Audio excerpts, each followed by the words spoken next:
Mohanraj from Trichy. I'm currently pursuing third year BE Mechatronics. We are having technical champion Mohanraj along with us. இப்போ நம்ம பார்க்க போகிறது Stefan Boltzmann law. Stefan Boltzmann law for radiation. Stefan Boltzmann law for radiation. இது வந்து ஒவ்வொரு கண்டக்ஷனுக்கு Fourier law, கன்வெக்ஷனுக்கு Newton law, ரேடியேஷனுக்கு ஸ்டீஃபன் போல்ட்ஸ்மேன் லா.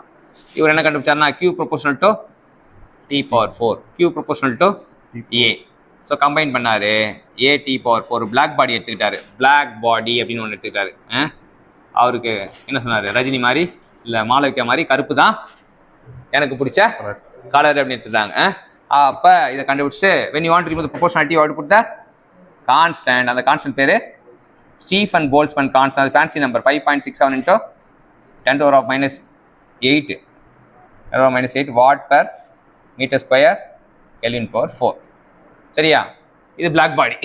ஆனால் ரெண்டு பாடிக்கு நடுவில் ரேடியேஷன் நடக்குதுன்னா அது என்னன்னா proportional to T⁴ minus T⁴. ஆனால் இங்கே அகைன் ஏரியா தான். அப்போ proportional to A T⁴ minus T⁴. when you want to remove the proportionality, you have to put the constant. That is called as Stephen Boltzmann constant. So ரெண்டு case என்ன புரிஞ்சுது மோகன்ராஜுக்கு? Stephen Boltzmann radiation வந்து black body எடுத்துக்கிட்டாரு. Black body எடுத்துக்கிட்டாரு. QET-யும் proportional பண்ணாரு. Q proportional to T⁴ கண்டுபிடிச்சாரு. அந்த Q ப்ரொபோஷனல் டு ஏரியா கண்டுபிடிச்சாரு. ரெண்டுத்தையும் கன்சாலிடேட் குமுலேட்டிவா கன்சாலிடேட் பண்ணாரு.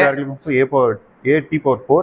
when you want to remove the proportionality, constant Q = அப்ப சிக்மா A T⁴. அதான் Stephen Boltzmann law for black body அப்படினாரு. Constant sigma = 5.67 into 10⁻⁸ watt per metre square kelvin power. அவ்வளவுதான். இது 5 6 7 8 ஈஸியா வச்சுக்கலாம். அப்புறம் ரெண்டு பாடிக்கு நடுவுல ரேடியேஷன் எடுக்கனா Q-யும் அகைன் T ரிலேட் பண்றாரு.